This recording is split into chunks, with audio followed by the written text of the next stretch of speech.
Я вот сам был в таком возрасте, сам вот так начинал. Когда ко мне вот так приходили, это я знаю, каково это. Это на всю жизнь остается в памяти. Поэтому мы, вот, как сказал Арсен, пришли поделиться своим опытом.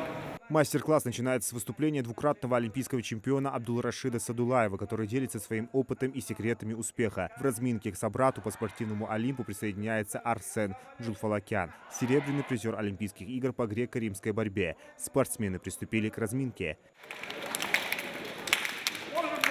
Абдулрашид Садулаев особое внимание уделяет технике и важности правильного выполнения движений. Спортсмены с восторгом следят за каждым его движением, стремясь запомнить все тонкости. Один проход – это уже половина победы. Если правильно вы умеете ее сбивать, уже 50% у вас победа есть. Советы от именитых спортсменов звучат и по ментальной подготовке. Рассказывают юным борцам и о том, как преодолевать трудности и достигать поставленных целей. Такой мастер-класс очень сильно вдохновляет детей, которые пока только мечтают о больших победах в спорте.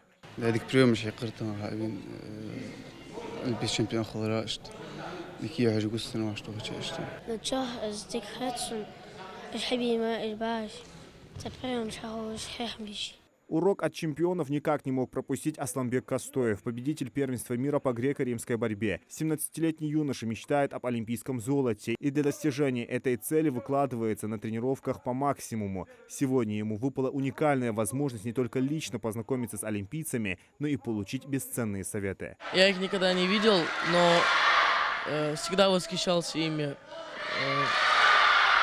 Мне очень нравится, что они сюда приехали. Меня это мотивирует.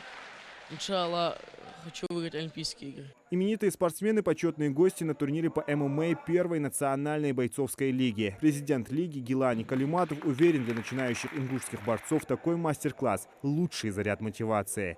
Дальше эти же ребята, Абдулрашид, он же выступает до сих пор. Вот они будут его видеть на Европе, мир, Олимпиада, иншаллах. И они, вот это будет их мотивировать, это будет их толкать, понимаешь? Они будут следить за этой личностью и понимать, я тоже так хочу. К мастер-классу также присоединились и другие известные спортсмены, включая чемпионов мира и Азии по борьбе. Их опыт и достижения станут дополнительным стимулом для юных борцов, которые стремятся к успеху. А чтобы занятие прошло максимально интересно, для отличившихся участников мастер-класса даже подготовили футболки с портретом Абдулрашида Садулаева. Министр спорта республики Руслан Белхароев выразил благодарность президенту лиги НФЛ за организацию мероприятия. Для нашей республики, для нашей молодежи это большой стимул развития именно спортивной инфраструктуры. Я смотрю, и это мы будем всячески, все, что зависит от Минспорта, будет все делать для этого. Второй турнир, это уже об этом турнире, об НФЛ, весь мир знает, знаменитые спортсмены, большое подспорье. И мы для этого должны еще больше усердно работать. Мероприятие завершилось общим фото с участниками и гостями, а также обещанием новых встреч и мастер-классов. Юные борцы покинули зал, готовые к новым спортивным достижениям. Зелимхан Калоев, Адам Гулоев, Бей Али Ахильгов, Магаз 24.